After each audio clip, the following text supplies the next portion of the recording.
Get this, adults with financial literacy skills have 82% more wealth than those who don't. From swimming lessons to piano classes, us parents invest in so many things to enrich our kids' lives. But are we investing in their future financial success? With Greenlight, you can teach your kids financial literacy skills like earning, saving, and investing. And this investment costs less than that after-school treat. Start prioritizing their financial education and future today with a risk-free trial at greenlight.com/Wondery. Greenlight.com/Wondery.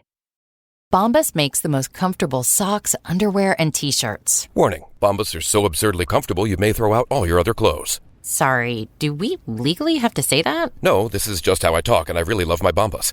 They do feel that good. And they do good, too. One item purchased equals one item donated. To feel good and do good, go to bombas.com/Wondery and use code WONDERY for 20% off your first purchase. That's BOMBAS.com/Wondery and use code WONDERY at checkout. I say, because if I do die, I'm gonna ask the Lord, let me haunt you. We so often hear about those that don't make it out of danger alive. But what about those that do? My body got warm and it just said, get up. You're not done, get up. I'm Caitlin Van Mall, back with a brand new season of I Survived. The more I begged him, the happier and the more excited he got. Join me for new episodes of I Survived every Monday, and subscribe now wherever you listen to podcasts.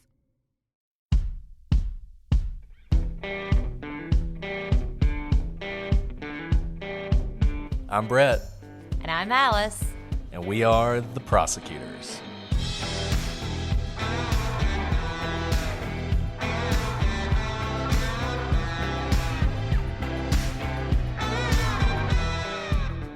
Today on the prosecutors, the murders of two prominent South Carolina citizens was shocking enough, but that was only the beginning of the Murdaugh saga.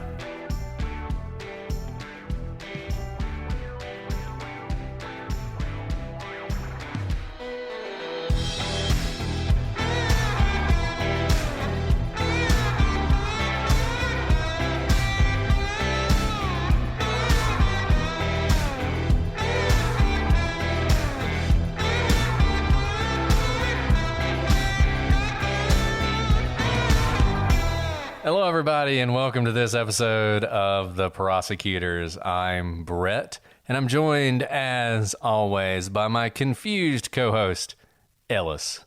Brett, I am loving that you are now weaving in these puns from the episode into the introduction. Because seriously, how do you say Alec Murdaugh's name?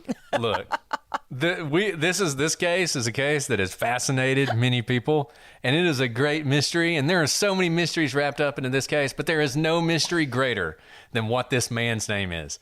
And I don't want to have any emails from people telling us we're mispronouncing it, because I have heard Alec, Alex, Alec, Murdaugh, Murdoch, Murdoch, Murdoch. Murder. So, I watched the HBO documentary, which is only 3 episodes, and it's riveting, right? It's like, and then this person's dead, and this person's dead, and this person's dead, and there's so much money missing. And then all I could think about was like, what is his name? I know, I couldn't get past it, and I can't get past it. And if you watch the trial, by the time you hear this, the trial may or may not be over. If you've watched the trial, and I realize we're just diving right into this, but I think you guys know what we're talking about. It's crazy because every single person pronounces it a different way. Including his own attorney. That's the funny part. I know. That's the crazy part. When he stood up, I thought to myself, finally, I'm going to know how to pronounce this man's name. And I kid you not, Harpootlian, Pooty Poot, he introduces himself and he says, I represent Mr. Murdaugh, Mr. Murdoch, however you pronounce it. And I'm like, what? I mean, maybe he was trying to humanize himself, but like, what the heck? That is like the worst thing to say about your client when you don't know how to say his name. I don't know that Alec Murdoch knows how to pronounce his name. So we're going to do our best. We're going to be all over the place. I mean, as someone from Alabama, it's a little hypocritical for me to criticize anybody for the way they pronounce things, as longtime listeners of this show know. But the good thing about this is we can't get it wrong. Nobody can email us and be like, that's true. You pronounced that wrong. That is true. Murdoch, not Murdoch. So sometimes it'll be Murdaugh. Sometimes I like Murdaugh personally. Murdaugh. Best. I like Murdaugh. I mean, a lot of people have texted me this throughout the trial. Is like, it's just too good that his name sounds like murder, you know? So Murdaugh kind of sounds like murder. Murdaugh. Yeah, there you go. And this has just been a wild ride. I mean, it was a wild ride as it was unraveling in the news. And now that it's in trial, every day is a quote unquote bombshell moment. We're going to try to unravel some of that for you. But this is stranger than fiction. It was literally made for TV or made for a movie screen, everything that is happening. And we are just seeing the unraveling of one of the legal / prominent family dynasties in South Carolina. And this is like basically as reality TV as you get. And it's quickly become one of my favorite cases. And don't email us complaining about how excited we are to talk about this case. I get it. It's tragic. There's a lot of tragedy in this case. But it is also just from a perspective of the law and true crime and mystery and trials. This is an amazing case. It's one of the most amazing cases to come around in a while. And there are so many different angles to it. And we're going to spend a few weeks doing this. People have been asking us to cover this for forever. And what I always told them was, let's let the trial get going. I mean, I know there's a lot of interest and I'm sure we get a lot of downloads, but let's let the trial get going so we can sort of do it with the trial. Well, at the time we're recording this, I think we're in the 3rd week. So we let it go a little bit because hopefully by the time you start hearing these episodes, the trial will either be over or close to over. So as you're learning the ultimate verdict, you also have a better understanding of how we got there. And we will continue to cover this case through the end of the trial. And as I said, by the time we reach the final episode in our coverage, I would be very surprised if the trial is not over. At least this trial, you never know. Could be a hung jury. Maybe we get to do this again. But there are so many interesting things to talk about. On the off chance that you are one of our fans in Romania, which we have some. We love you. Want to come see you. And you have no idea what we're talking about. We will give you the backstory on this fascinating case.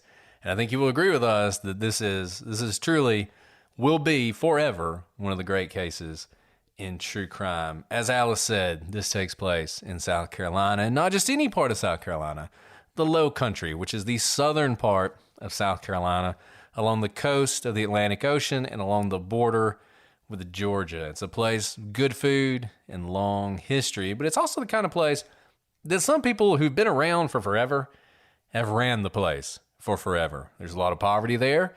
And so if you're one of the people who is either lucky enough or talented enough or corrupt enough to amass wealth, you will also be incredibly powerful. I have a lot of thoughts on this, by the way. A lot of thoughts on sort of the power dynamics in small southern counties, primarily because I came from one. But I promise you I'm going to save those till the end. We'll cover the case first, and then you can listen to me pontificate if you want to. Well, the Murdaughs were... We promise to do that every single time.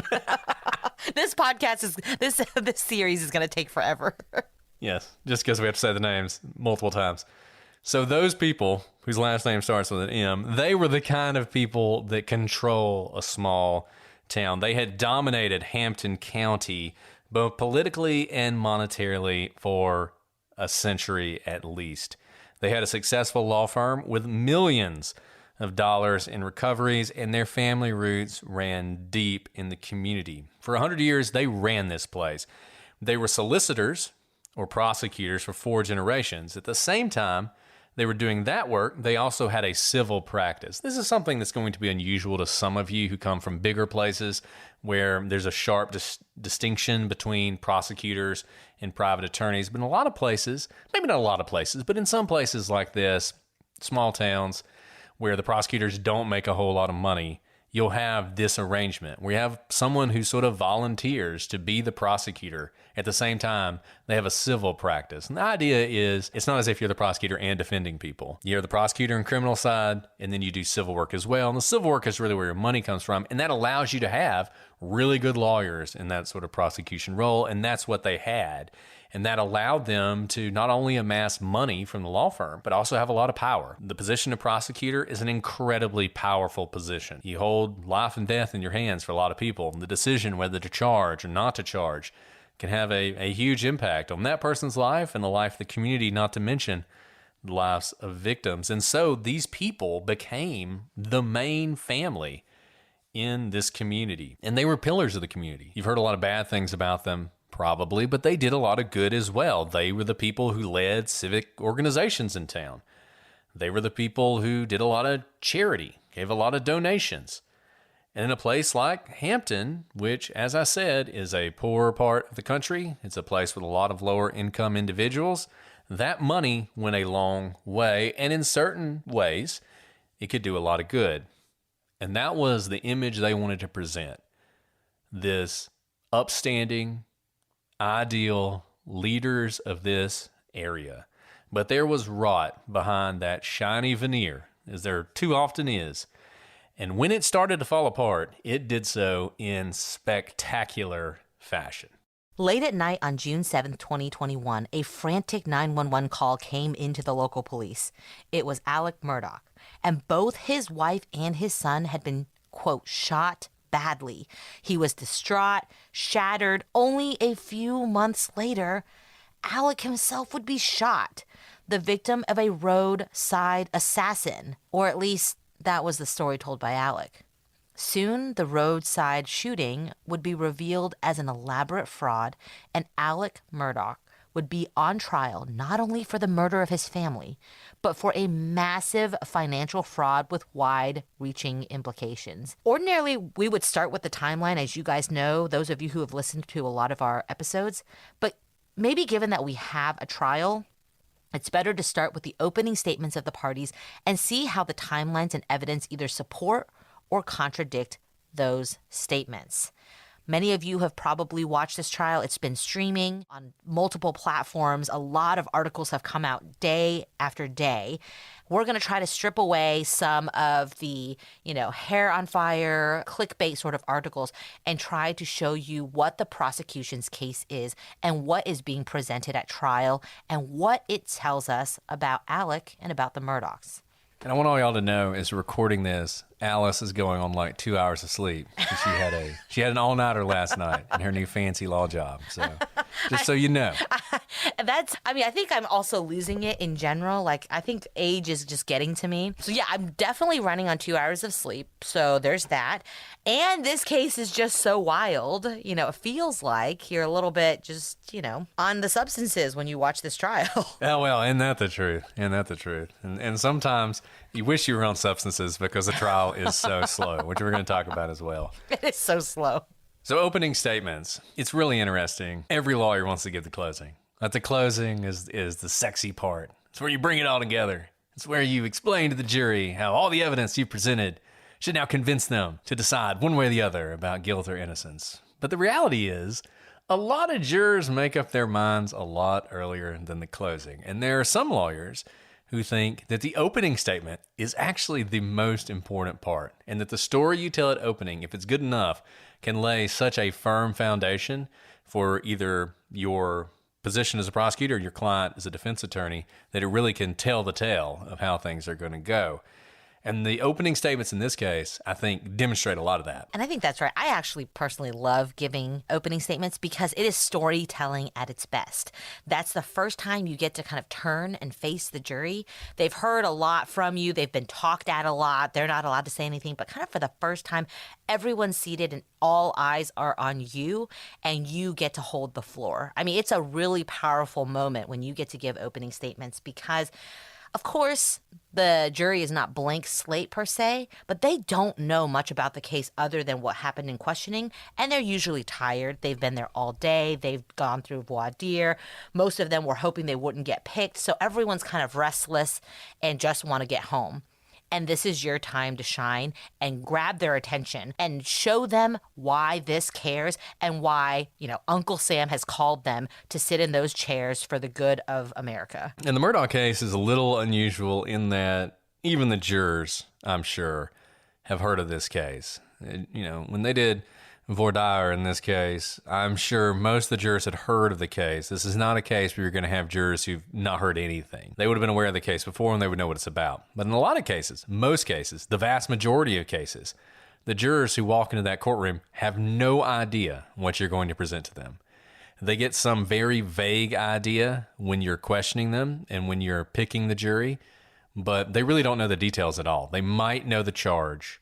They might know some of the players involved because you have to make sure, nobody's close personal friends with the defendant or anything like that. They don't really know the charge. And so this is a really important point because you have to lay it out for them in a story they will know. It's kind of like when you're talking about true crime cases. There are a lot of cases where we know that most of the people listening to the episode know that case. And you're talking about Maura Murray. Most people know that case. But the way we always approach it is you don't know. We always approach it as if we're talking to someone who really doesn't know the story. And we go through the story and lay it out for them in the way that we're going to do in this case. And I think that's what you have to remember with the jury. And sometimes it can be hard. If you steeped yourself in a case for months and months and months and you know every detail, it can be kind of hard to put yourself in that position where I need to tell a story that's detailed enough that everyone will understand without being so detailed that they're completely confused and they have no idea what's going on. And I think, honestly, in this case, both sides did a pretty good job with opening. Let's start with the prosecution's opening. So the prosecution starts exactly where we did on June 7th, 2021, and they start with Paul Murdaugh, who is the youngest son of Alec and Maggie, and he is standing in a feed room in some kennels on the Murdaugh's property in Colleton County. It's a thing called the Moselle property. It's called that often. It's kind of a farm. It's occasionally called a hunting camp, but it's the kind of hunting camp where if any of us lived in it, we would think we were living in a mansion. It's a huge house. It's a very nice property, many, many, many acres, huge property. And he's in these kennels. Those of you who are really into hunting, and I've never been so into hunting that I would know what this is like. People who are really into hunting have kennels with hunting dogs, and they keep the dogs in the kennels, and they bring them out to hunt. And, they're not the kind of dogs that stay in your house and sleep in your bed. They are working dogs, and this is where they live. And these people were rich enough that they had these kennels where they had these dogs. And Paul is down there. He's working with the dog. We're going to talk about that some later. It's about a third of a mile away from the house. That's how big this place is. The kennels are a third of a mile away from the main home. And Paul is down there, and so is his mother, Maggie. And according to the prosecution, so was Alec Murdaugh. And in the story that they tell, Alec Murdaugh shot his own son with a shotgun in the chest. Maybe he could have survived that, though it would have been a very brutal wound and a difficult one to overcome. But Alec, or whoever fired the shot, didn't take that chance. He then shot him again in the head. And it was a close-range shot, and a close-range shot with a shotgun is about as devastating as anything can be. And as the prosecution described it, it actually blew his brain out through the back of his head. If that wasn't enough, he then picked up an AR-15 rifle called a Blackout. We'll talk more about what that means later. And shot his wife, who was also there, in the leg and the abdomen, and then in the chest, which knocked her to the ground. At that point, he shot her 2 more times in the head, execution style, killing her. Neither Paul nor Maggie had defensive wounds, indicating they didn't see this threat coming from their attacker, even though the shots came at close range. They thought they were with someone they could trust. Now, Alec Murdaugh, for his part, said it couldn't have been him. He was never at the kennels. But the facts that we're going to see say differently, including Paul's own cell phone. And it shows that Alec wasn't only there at the kennels, but he was there mere minutes before Paul's cell phone and Maggie's cell phones went silent forever. This, the prosecution said, was murder with malice aforethought. It was evil intent with premeditation, which is what it takes to have first-degree murder. Now, the Murdaughs owned a lot of guns. The trial is going to show that. And if you watched the trial, you saw a lot of guns. Thousands and thousands of dollars worth of guns. And this included several custom-built AR-15 Blackout rifles. And that included one that Paul was known to fire in the backyard. We've talked about this before. This is shocking to some of you that people just shoot off their guns in the backyard. But once again, when you own a property that's so large that your dog kennels are a third of the mile away from the house, you got plenty of room to shoot. And that was something they did there. They would shoot their guns into the backyard. They would do target practice. They would do some hunting on this property. Paul would often shoot this AR-15 in the backyard. And when the police went to the property, they not only looked for the casings at the scene of the murder, they looked for casings that had been ejected from firearms weeks prior to the murder, and they found some. They found some for AR-15 blackout rifles. And when they took those cases and they matched them to the casings found at the crime scene, wouldn't you know, they came from the same firearm. And that led the prosecution to say this wasn't a weapon that someone brought onto the property and then used it to kill these people, to assassinate this family. This was a family weapon, a weapon that the family knew was the weapon that had killed Maggie. Originally, there had been 3 AR-15 blackout rifles at the home, but wouldn't you know it, Alec could only account for 1. In addition, as the prosecution laid out in the opening, the same ammunition used to kill Maggie. There were empty boxes of that ammunition found at the home, same brand, same caliber, found throughout the property. This blackout ammo, which is not the typical kind of ammo you see used with AR-15s. It's a little bit more rare. It's a little bit different. There was also lots of federal shotgun ammunition found on the property.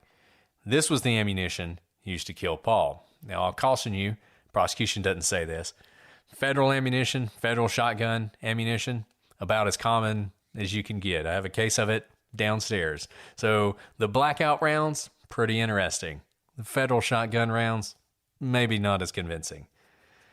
But nevertheless, about a week after the murders, Alec shows up in his parents' home, which is not something he typically does.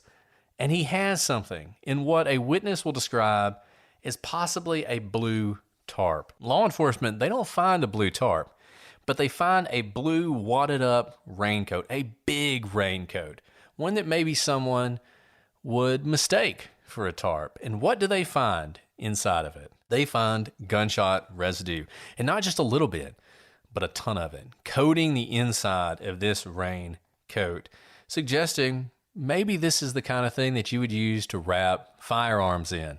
The kind of firearms used to kill someone, the kind of firearms that were missing from the property. And it wasn't just the raincoat. There was also gunshot residue on Alec at the scene and on the car he was driving that night. So that's the prosecution's story. You can see how the story lays out what's coming in the evidence. And we've talked about opening statements before, so we won't dive into it. I'll just note, there's more. You have some of the prosecution story too. There's more to the prosecution story, and we won't dive into what the prosecution is able to say in the opening statement, but know how powerful this story is already. Remember, Brett was telling you how it's going to be really sexy when they bring it all together in the closing. This is what I mean when I say it's really fun to do the opening. You're laying out a story, and you're doing it in a way where you're saying, like, I'm not advocating. I'm just telling you what the evidence is there. This is so clearly what happened. And so we're beginning to see the evidence that the prosecution will bring throughout trial. Now, cell phone evidence will also play a large role in the trial, as you already heard Brett say. See, on June 7th, Maggie had not been on the Moselle property. She'd actually been at another one of their houses at the beach. She got to Moselle around 8:15 p.m., and Paul was already there.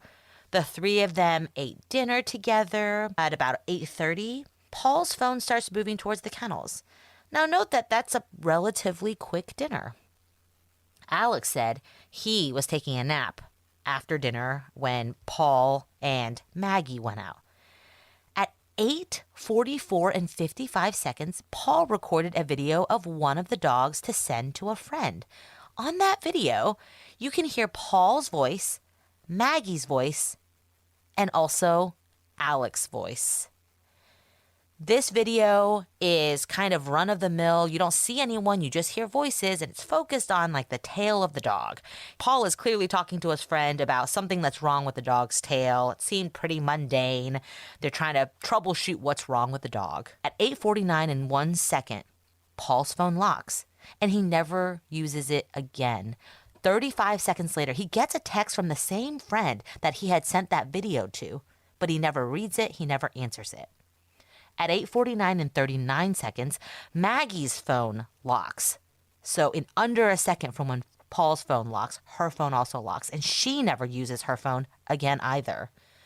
Alec's phone had no activity from 8:09 to 9:02 p.m. He did not have his phone with him at the kennels. At 9:04 p.m., Alec calls Maggie's phone. She doesn't answer. He then calls his father, Randolph, and then he immediately dials Maggie again at 9:06. Again, Maggie doesn't answer the phone because we know that her phone locks and is never used again after 8:49. At 9:06 p.m., Alec turns on his car and he texts his wife that he's going to check on his mom, who has some dementia. He drives to Alameda, where his mom has Alzheimer's, and he arrives there at about 9:21 p.m. He sits on the bed with his mom while she watches a game show. She's not well enough mentally to be able to interact or talk about whether Alec was there, but he says that she's just watching TV and he's there with her. And while he's there, he calls several people. And he's only there about 20 minutes, and by 9:44, Alec's heading home. On his way home, he calls some people, and at 10:01, he gets back to the Moselle property. That's when he discovers the bodies, and he calls 911 at 10:06 p.m. When the police arrive, Alec tells the police he believes this is all about the, quote, boat case, a case where Paul had been implicated in the death of a friend who was riding in a boat with him. Alec suggests that Paul was getting threats, but here the prosecutor talks about a gathering storm that came together that day for Alec. Although the prosecution did not mention a motive in its opening, in an earlier filing, the prosecution speculated that the murders, quote, served as Murdaugh's means to shift the focus away from himself and buy himself some additional time to try and prevent his financial crimes from being uncovered, which, if revealed, would result in personal, legal, and financial ruin for the Murdaughs. There's a couple things that are interesting about this. One thing I always find interesting about openings is how they get little details wrong. So if you listen to us describe what happened, that's what the prosecution says. They get little details wrong, which are kind of revealed throughout trial, which I don't know. I think that's interesting. You may not think that's interesting, but I'm sure there are some of you who are listening us describe the times and exactly what he did, and you thought, that's not what happened. They said it happened at 10:59 and 59 seconds, not 10:06 or whatever. Well, there's some stuff like that, where as the trial progresses, little things shift a little bit. Like, for instance, his mom wasn't watching game shows.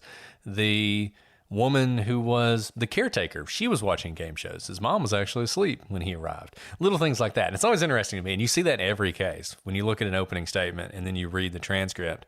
We did the Ralph Stokes case. If you read the opening statement does not describe things as the evidence does. And, you know, the opening statement is not evidence. It's just a statement of a prosecutor, and it can hurt you, obviously, if you say things that you never prove. But there's a little bit of wiggle room there. So that's the first thing that's interesting. The second thing that's interesting is what Alice just mentioned. Prosecution doesn't mention a motive.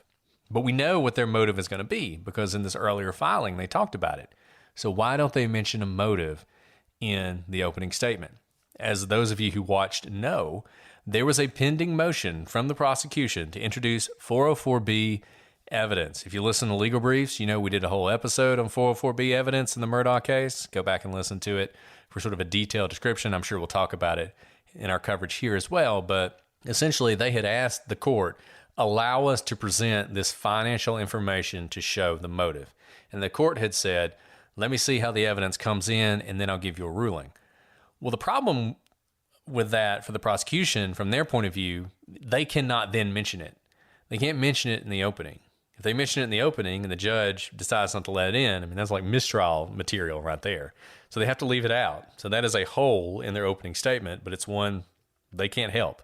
Until the judge says, yes, financial motive can come in, they can't talk about it. So if you're watching the opening and you're like, why didn't they mention the motive? That's the reason. They are hamstrung to a certain extent by the judge's rulings. The Prosecutors is brought to you by Progressive Insurance. Most of you listening right now are probably multitasking. Yep, while you're listening to us, you're probably also driving, cleaning, exercising, or maybe even grocery shopping. But if you're not in some kind of moving vehicle, there's something else you can be doing right now. Getting an auto quote from Progressive Insurance. It's easy, and you could save money by doing it right from your phone. Drivers who save by switching to Progressive save nearly $700 on average. And auto consumers qualify for an average of 7 discounts. Discounts for having multiple vehicles in your policy, being a homeowner, and more. So just like your favorite podcast, Progressive will be with you 24/7, 365 days a year, so you're protected no matter what. Multitask right now. Quote your car insurance at Progressive.com to join the over 29 million drivers who trust Progressive. Progressive Casualty Insurance Company and Affiliates. National average 12-month savings of $698 by new customers surveyed who saved with Progressive between June 2021 and May 2022. Potential savings will vary. Discounts not available in all states and situations. So if you guys are anything like me, with little kids, you do so much laundry. Well, here's something you might never have thought about. Why does laundry detergent come in massive plastic jugs? Who wants that? Those inconvenient, awkward, heavy jugs are filled with messy goo. That's up to 90% water. Washing machines already use water. So why should we pay more for it? Not to mention, 91% of those jugs don't get recycled. That's right. 700 million detergent jugs wind up in our landfills every single year. But it's not like you can just stop doing laundry. So do what I did. Switch to EarthBreeze. My new EarthBreeze laundry detergent eco sheets look like dryer sheets, but they're not. They dissolve 100% in any wash cycle, hot or cold. It couldn't be easier. No measuring or mess, just toss them in. And I love that they're so easy to move around. I can fold up those sheets with one hand and my clothes come out so clean. Yeah, Alice, I can't believe it took someone this long to come up with this concept because it makes detergent better. And they offer flexible subscriptions that can be adjusted, paused, or canceled by you at any time without penalty. And most importantly of all, you still get a powerful clean for your clothes. I'm telling you this, but you won't really know until you try it. If you don't like it, EarthBreeze will give you a full refund. You have nothing to lose. You don't even have to send it back. They are confident you'll love it as much as we do. Now's the time to try EarthBreeze because right now our listeners can subscribe and save 40%. Go to earthbreeze.com/prosecutors to get started. That's earthbreeze.com/prosecutors for 40% off. earthbreeze.com/prosecutors. When it comes to Valentine's Day, I am all about the candy. I am obviously a gummy bear girl, as you guys know from listening to our outtakes. And that's why I am loving Native's new limited edition candy shop collection. Like all Native products, they're thoughtfully formulated to keep me feeling and smelling deliciously fresh all day long. You know Native for their aluminum-free deodorant. Native keeps their ingredients list bare naked with ingredients you understand like coconut oil, shea butter, and baking soda. And Native deodorant checks a lot of boxes. 72-hour odor protection, naturally derived ingredients, and a smooth, residue-free application. Native also offers a variety of scents with new and limited edition scents being released all the time. And recently, I just got their gummy bear scent, and it smells delicious, and I love it, in addition to it being a healthy, clean deodorant. And Alice, it's probably no surprise to anybody. I also went with gummy bears because how can you go wrong? And I got to tell you, Alice, you know I'm a sensitive soul. But it's not just my soul, it's also my skin. And so I really like having a deodorant that is all natural and doesn't have a bunch of chemicals that are going to be harsh on my skin. And that's why I love Native, and you are going to love it too. Now is the time to make the switch from an antiperspirant to Native. When you visit their site, you can discover all their fresh scents and maybe even try out one of their body washes while you're at it. Right now, go to nativedeo.com/prosecutors or use promo code prosecutors at checkout to get a sweet 20% off your first order. That's nativedeo.com/prosecutors or use promo code prosecutors at checkout for 20% off your first order. Alice, we are so happy to add ZocDoc to the Prosecutors family, and it's something we want you to check out. Thousands of medical professionals are on ZocDoc there to help you. They listen like a friend, and they give you the expert care you need. ZocDoc helps you find expert doctors and medical professionals that specialize in the care you need and deliver the type of experience you want. And on ZocDoc, finding the doctor that's right for you is seamless. The quality care you need is just a few taps away in the ZocDoc app. On ZocDoc, you'll find quality doctors who focus on you, listen to you, and prioritize your care. Brett, ZocDoc is the only free app that lets you find and book doctors who are patient-reviewed, take your insurance, are available when you need them, and treat almost every condition under the sun. There's no more doctor roulette or scouring the internet for questionable reviews.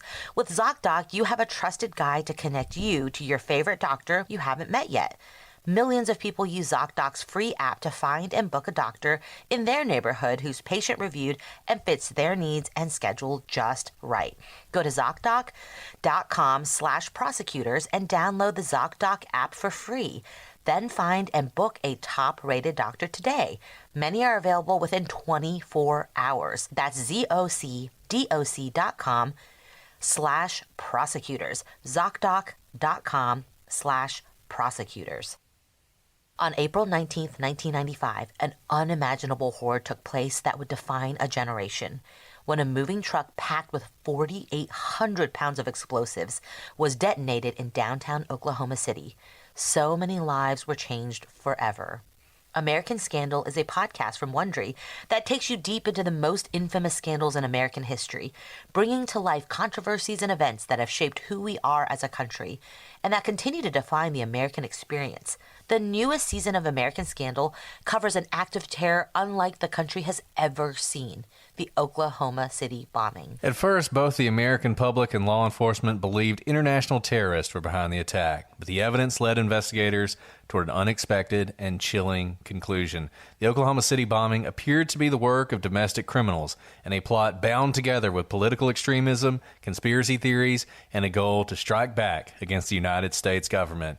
I remember the Oklahoma City bombing well. It was a defining experience in my life, and I love listening to this behind-the-scenes story of this tragic event. So follow American Scandal wherever you get your podcast. You can listen ad-free on the Amazon Music or Wondery app. That's American Scandal.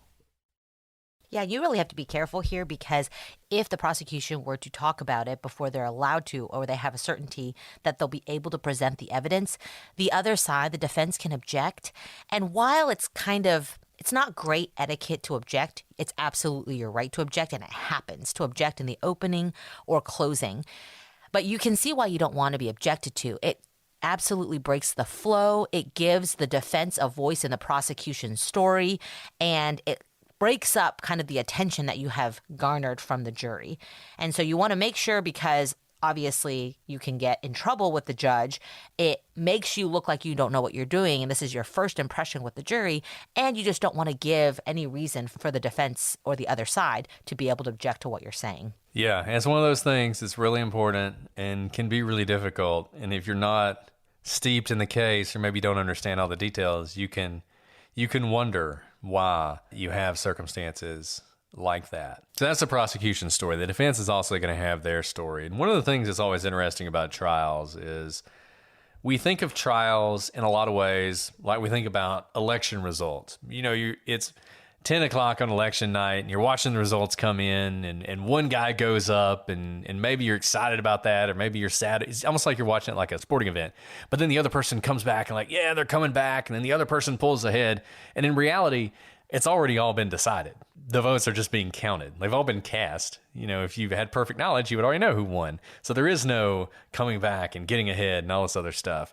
Trials are kind of like that too. We always think about it as if the defense is learning things for the first time, and there are shots and they're having to react. But in reality, if things are done the way they're supposed to be done, all the discovery is already out there. The defense knows every single thing that's going to come in. They know the entire story the prosecution's going to tell, and they know all the evidence they're going to use to tell it. So when they get up to give their opening statement, they often will foreshadow where there are going to be problems in the prosecution's theory. And they do that here. There's really two forms of a defense opening statement. The first form is the general I'm totally going to lose because the evidence is all against me. So what I'm going to talk about is how the burden is on the prosecution to prove this beyond a reasonable doubt. And whenever a defense attorney stands up and that's all they talk about is the burden and reasonable doubt and how the prosecution has to prove it and they're not going to be able to do it, whenever they say that, that means they have no real defense. And they're just hoping that the jury will hold the prosecution to their burden and be really thorough with them. And maybe if they slip up at all, they'll acquit their client. That's one version. The second version, the better version, if you can do it, is to actually tell a story and point out the problems with the prosecution's case. When you watch really sort of high-profile trials, think back to the Staircase trial. In the Staircase trial, when Michael Peterson's lawyer, Eric Rudolph, when he gets up and he gives his opening statement, he tells a story. He tells his own story about the case and about the evidence and what the evidence is going to show. And you see the same thing here. It's Dick Harpootlian, who is the main...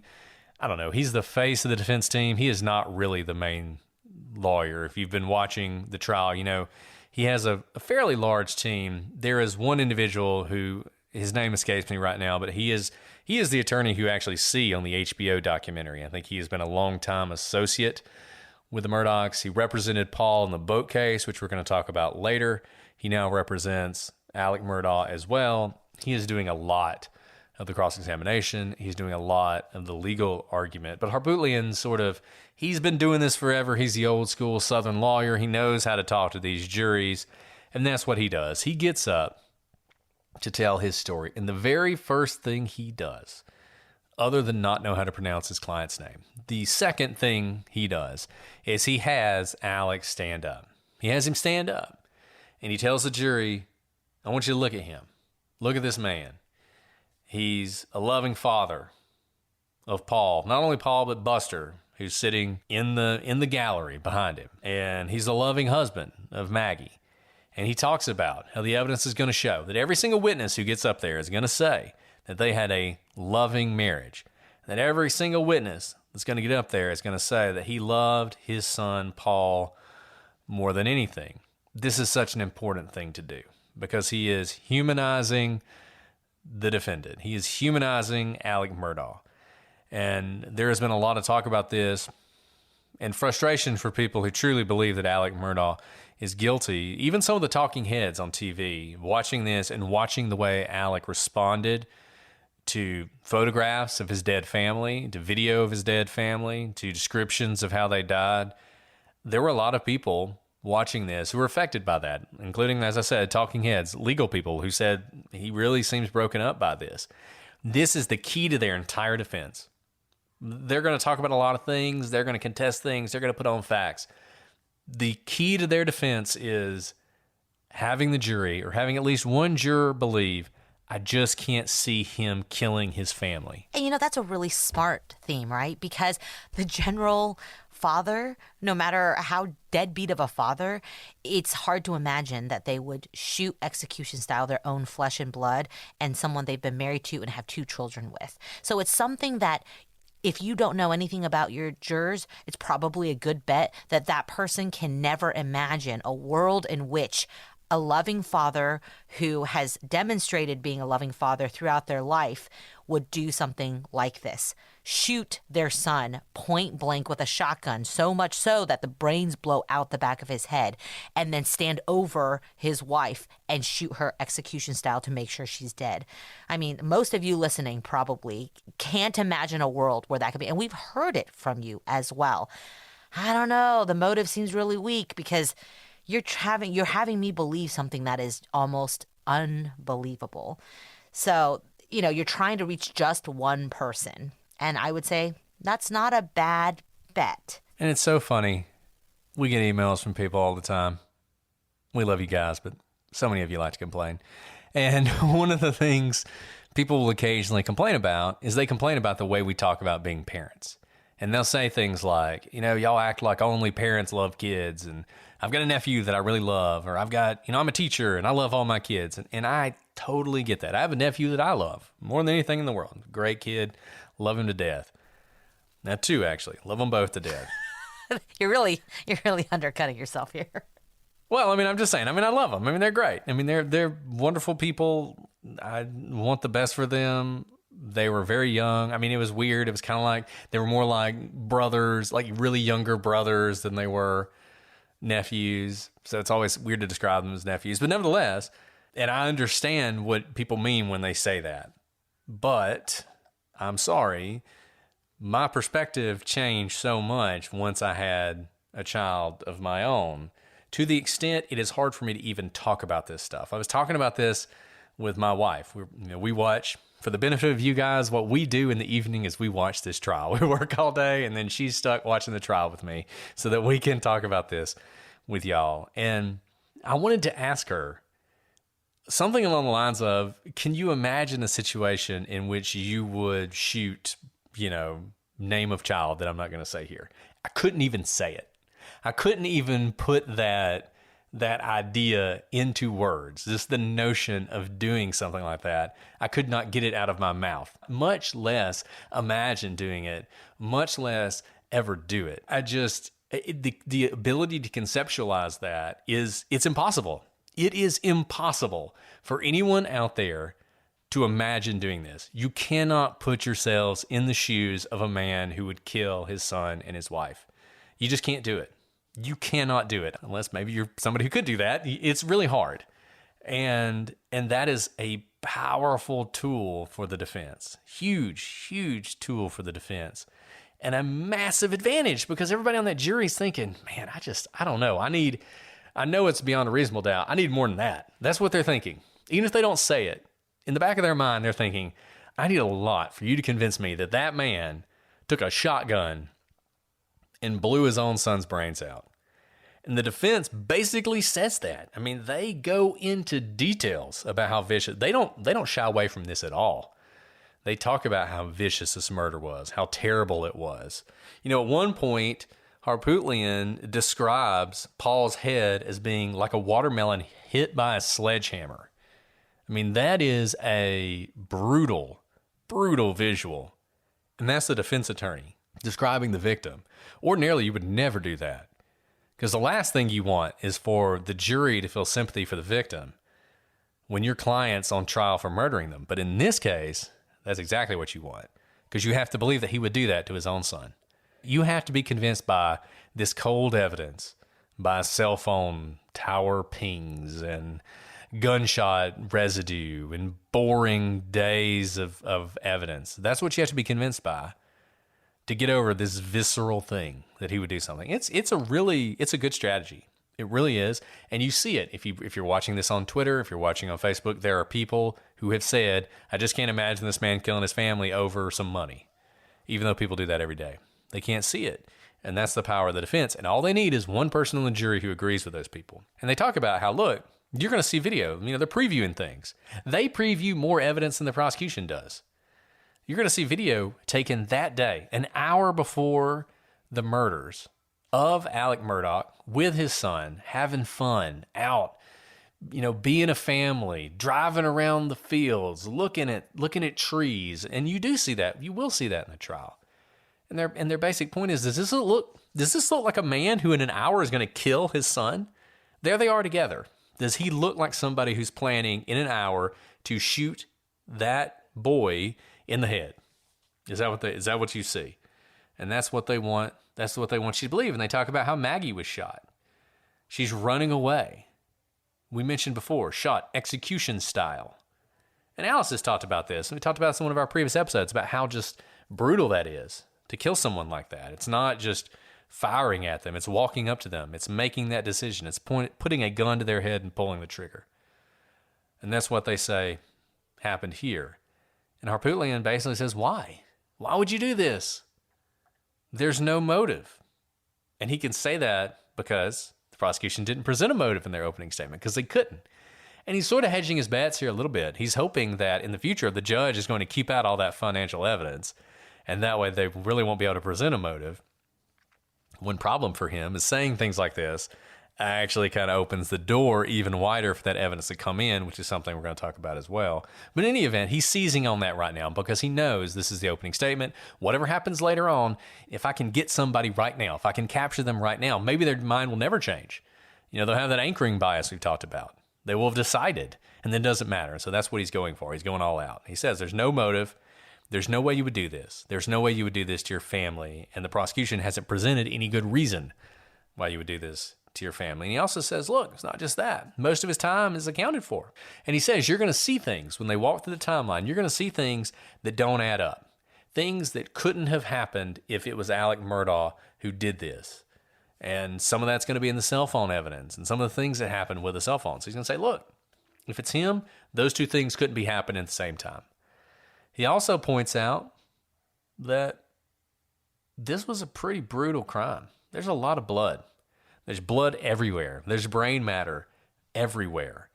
And yet, on Alec Murdaugh, there's no blood on his clothing. There's no evidence he was involved in a shooting. How did he get rid of all this blood that should have been on him? He talks about the 911 call.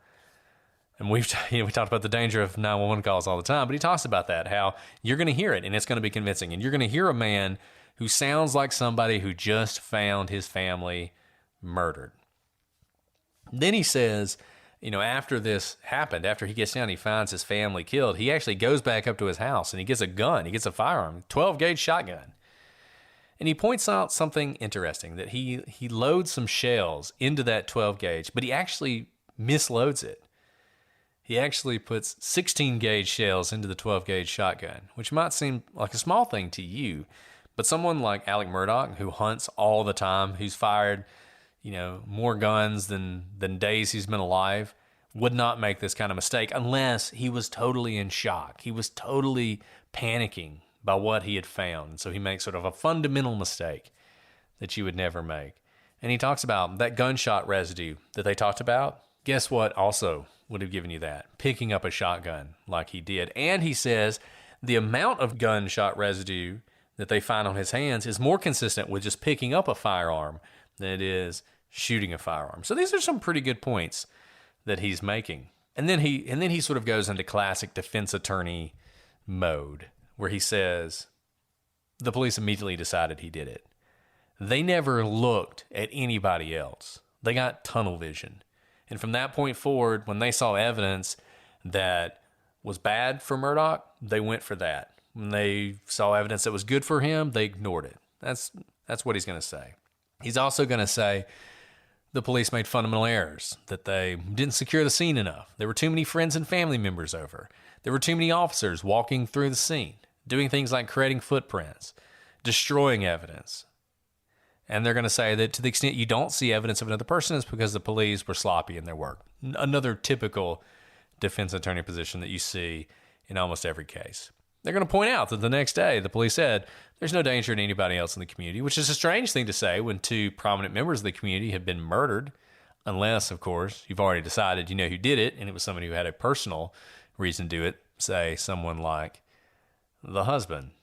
And they're going to point out how difficult it would have been for Murdaugh to pull this off. In order for him to do this, this is sort of the you have to believe thing that we do on occasion. You have to believe that he kills them both, he changes clothes, he gets back down to his car and gets out, and he does this in less than 10 minutes.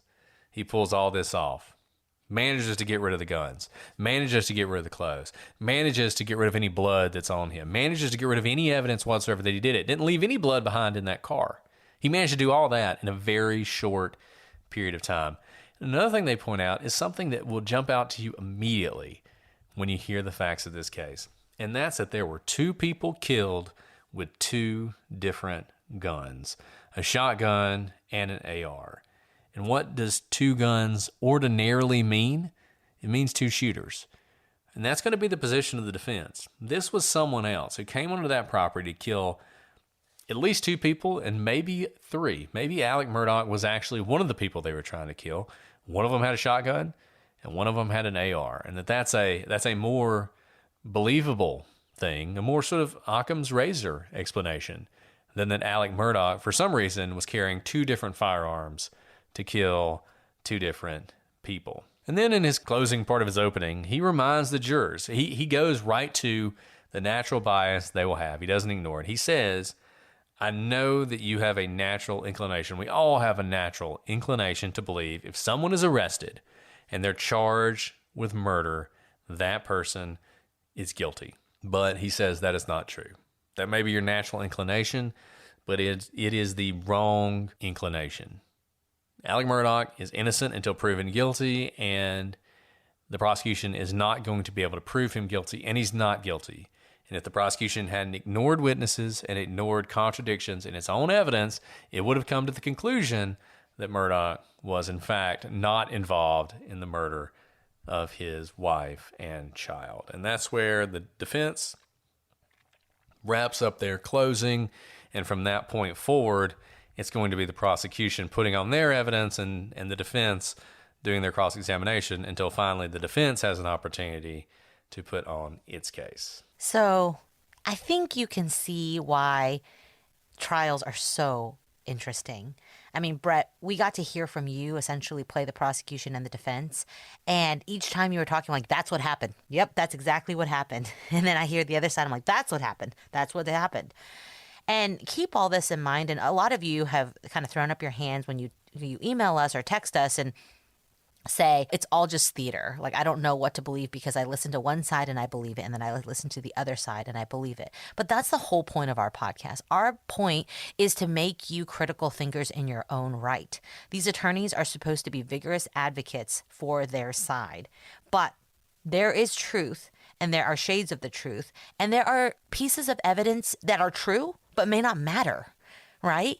And your job is to kind of figure out what matters and what could have happened, and to keep in mind what reasonable doubt actually means. And so this is a classic example of why you have vigorous advocates for both sides. There are things to point out, and there is no slam dunk case, quote unquote. You know, they always say, if you're guilty of sin, you go to trial. And that's because that is your opportunity. You have 12 people who don't get to talk to each other and who don't talk to you. And you just have to pick off one if you're the defendant in order not to be convicted. And there's a lot there. Your job as the defense is to give that one person something to hang their hat on. Yeah, I mean, this is all going to be very interesting as we see the trial unfold. And it's funny, right? Who knows, this trial, moving as slowly it is, may still be ongoing. But, and let me say about that, about the speed of the trial. It is pretty apparent to me that the defense has taken the position of, if you want to bring something into evidence, you're going to have to lay the foundation. You're going to have to bring in the custodian of records. We're not agreeing to anything, which is one way you can do it if you're the defense.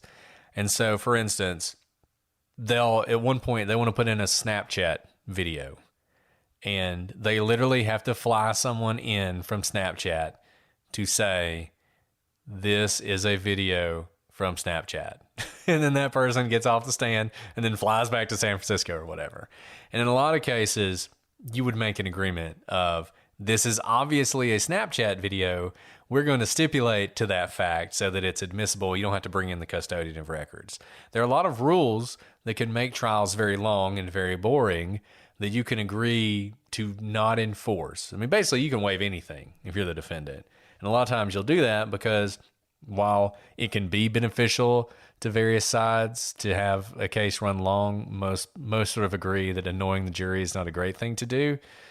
But you see cases where this happens, and the defense's position, I think, is the longer this takes, the more likely the jury will forget key pieces of evidence in the prosecution. So we're going to make you prove everything to the nth degree. And that's one of the reasons it's moving so slow. They are having to introduce all this evidence. They're having to lay foundation for all this evidence. So don't blame the prosecution necessarily that, it feels like sometimes we have a whole day of trial and we don't actually learn anything because it's all the guy. Now, we want to know the location evidence from the car, but for some reason we have to listen to an hour of testimony from the guy who went into the car and took out the box that had the location information and put it in this bag and then wrote his initials on the bag and then shipped the bag to this person, and then this person received it and they opened the bag, and you're like, I just want to know what it says. But that's trial. You have to authenticate this evidence. You have to prove it's what you say it is. So that's some of what you're seeing. And, that's a great tactic, too, to make the prosecution have to go through all of the rules to lay foundation properly. that is exactly what the rules require, but it's a way to kind of put these boring parts into the trial that you can stop the rolling avalanche of, oh my goodness, and then what happened next, right? Your whole thing is, if the jurors are bored, maybe they won't pay as close attention. Or have you ever had to watch a movie and someone stopped it every 5 minutes? It's incredibly annoying, and you probably don't get the full effect of the storytelling. So, there's a tactic in the defense making the prosecution do all this. For the most part, you'll see a lot more stipulations in trials just because no one wants to spend weeks or months of their lives living out of a hotel room, and it's incredibly expensive for the client to do as much. But in a case like this, where we've already said it's like the trial of the century, you want to build in all of those boring moments as much as possible if you're the defense, when you know what the evidence is going to be and you want to slow the prosecution's roll. And I'll just say, people talk about the advantage you have if you have money. Obviously, one of those advantages is you can hire really expensive lawyers. But really expensive lawyers are not necessarily better. But a huge advantage is being able to pay those lawyers for as long as you need to pay them. Because, as Alice said, stopping that avalanche of evidence, being willing to pay someone to do that is a huge advantage. We talked about Ralph Stokes.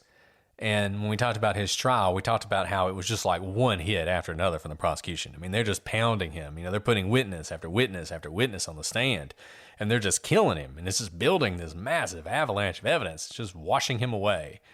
You don't get that in this trial. It seems like every day there's one, maybe two important witnesses. And those witnesses, because of all the foundation laying, even in their testimony, it's only a few things they say that are actually important. So that momentum of the just hit after hit after hit, you don't see that as much in this trial, and it's much more spread out. And I think Alice is 100% right. I think this is a tactic, and I think it's been pretty successful. I think people have criticized the prosecution and have felt like the prosecution is not doing a good job, and some of it is completely beyond the prosecution's control. I think they're doing the best they can given the strictures that they are under and the tactics that are being used by the defense. That's partly why this trial is taking so long. And eventually they will get through all the foundation, and then there will be hit after hit after hit as we get closer to the end of trial. But you're also balancing just how annoyed the jurors are at that point. Generally, just as a totally general matter, jurors blame the prosecution for the length of the trial. That's just because the case is brought by the prosecution. I don't think it's necessarily, incorrect for them to hold the prosecution to that standard, but that's part of the tactic too, is that eventually all of these boring witnesses are going to be done, and you're going to have the hit after hit after hit, and you're banking on it being month 2 or 3 of trial, and the jurors are so angry at the prosecution they don't even care that it's an avalanche of evidence. So this is a little bit inside baseball about, who knows what the jurors will say. Maybe some of them will be interviewed and talk about how they think the presentation was. But those of you who are complaining about the boring pace, it's by design, the defense. 100%. So we've covered the introduction. We've given you some background. Hopefully you know what case we're talking about now. Next week, we are going to really dive into this timeline. We're going to go through the timeline of the things most connected to the murder itself. There are ancillary issues that are really interesting. We're going to talk about those too, I promise. But the timeline is really going to focus on the murders and the event, the boat case, as it's described, that I think probably had a lot to do with how this all went down. So we're going to walk through that timeline for you, let you see how these events unfolded. It will really give you a perspective on just how tight this timeline was, and does that help the prosecution or does it help the defense? Because both of them are going for that. The prosecution's saying, yeah, it was tight. He's the only one who could have done it. The defense is saying, yeah, it was tight. There's no way he could have done it. So we'll look at the timeline and you can decide what that tells you. And then we will go into some of these other sort of ancillary issues surrounding this case. And then once we've covered those, we will dive into all the evidence that's being presented at the trial. And then we will conclude with our opinion on what happened. And, who knows? The jury may have already given its opinion by that time, in which case we'll just be able to say whatever they say and we'll automatically be right, which is what we like. But no, of course not. We'll tell you what we think, whether the jury gets it right or not. Well, look, there's been so much fascination with this case. You guys are already talking about it on the gallery and on Twitter. I'm sure you have many thoughts. We look forward to seeing that conversation. Shoot us emails, prosecutorspod@gmail.com, @prosecutorspod for all your social media.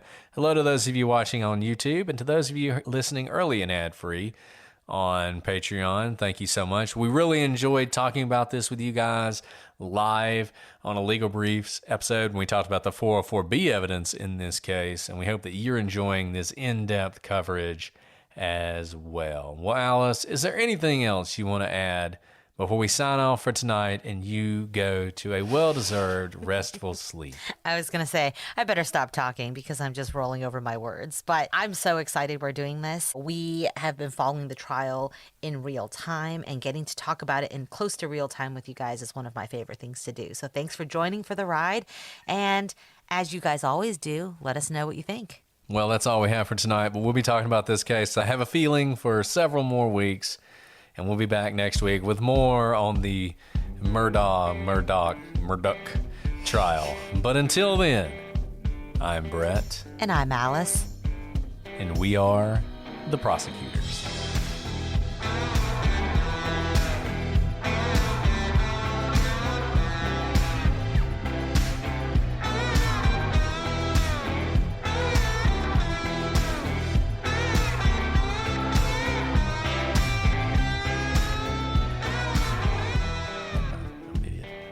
Never an idiot. Don't you call my friend an idiot.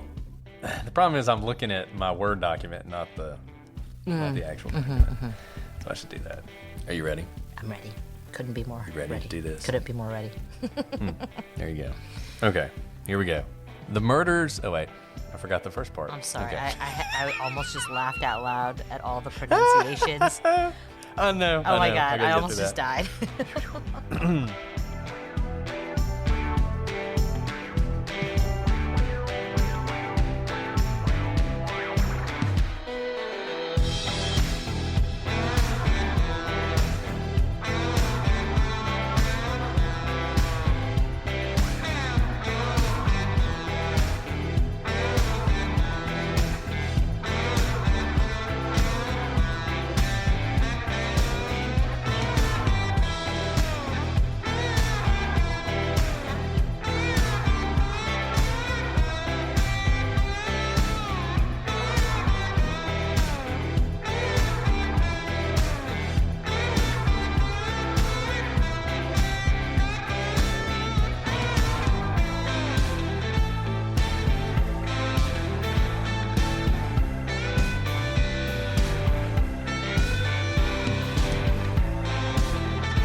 So, that's the prosecution story. And as we've always said, just because the prosecution... Let me back up. Start that over. Sorry, I'm starting to sound like Alice. Yeah, I was going to say, it's catching, or the bourbon is hitting.